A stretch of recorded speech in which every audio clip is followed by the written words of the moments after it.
Eggaali eno etongozeddwa ekola amasannyalaze, okukuba amazzi, okukyajinga amasimu n'okukola jiimu. Mu kutongoza eggaali eno, minisita wa saayansi ne tekinologiya ku lw'omumyuka w'omukulembeze w'eggwanga Edward Ssekandi asiimye abantu abatandise okukolesa ebitone byabwe nga bayita mu kukola ebintu ebitumbula eggwanga n'okwongera okuleeta abalambuzi, era n'asuubiza nga gavumenti bwegenda okukyongeramu ensimbi. The government of Uganda recognizes the importance of innovation, and that's why His Excellency the President, Yoweri Kaguta Museveni, for the first time created the Ministry of Science, Technology and Innovation.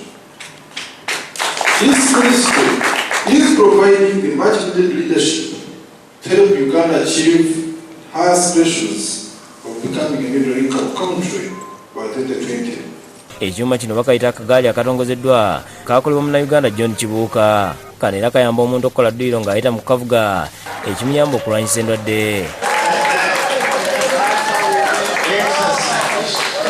Minisita Tumwesigye asabye abantu okwettanira akagaali kano kubanga kakubawonya ku ndwadde. N'olwekyo nsaba Nkubbi Omulanga abantu abakulembeze bonna abalabirira towns okulaba nti bwe bazimba enguudo ezirimu modern nnaku zino bateekawo leeni ey'abantu basobola kukola ki kuvugira mu ggaali zaabwe. N'olwekyo eno innovation etuyamba okukola abantu bannayuganda bafune obulamu obweyagaza, at the same time babeere nga basevinga ku sente ezanabadde nga zigenda ku masannyalaze. Ye Kibuuka John asabye gavumenti n'ebitongole okwongera okumwagira ku mulimu guno. So kati nalibadde nkubira gavumenti omulanga, ab'ebitongole nabo bakubira omulanga balabike nga bayamba abantu abali mu mirimu nga gino egy'okukola okunoonyereza n'okuyiiya kijja kuba kisobozesa okutwala eggwanga.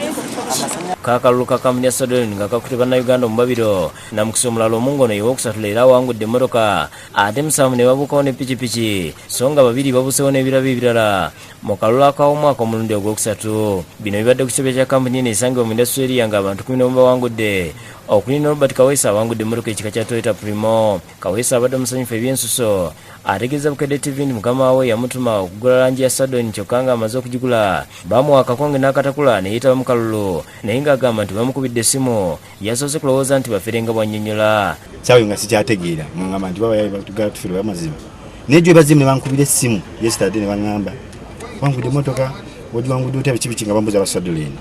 Ne mbagamba emmotoka eyo nagiwangudde lwa nsonga mukama wange yadde ampise ne nsendika ku ssimu yange meseji ezo era engeri gye twanguddemu emmotoka se. Kati owulira otya? Ndi musanyufu nnyo siranga bigambo bingi. Director wa Sadolin Chris Nogeti akwasiza Kaweesa ekisumuzo ky'emmotoka nga ayambibwako ne lesi ngono yagaba pikipiki 7 ekika kya skuuta. Naye leero kama Katonda nkwatiddeko mpulira bulungi nnyo, mpulira essanyu ly'amaanyi kubanga mpangu. Akalulu kano kakugenda mu maaso okumala ebbanga lya myezi 6. Procopio Sirumo ne Buyondo William bewokusekedde gulino lwa Bukedde TV.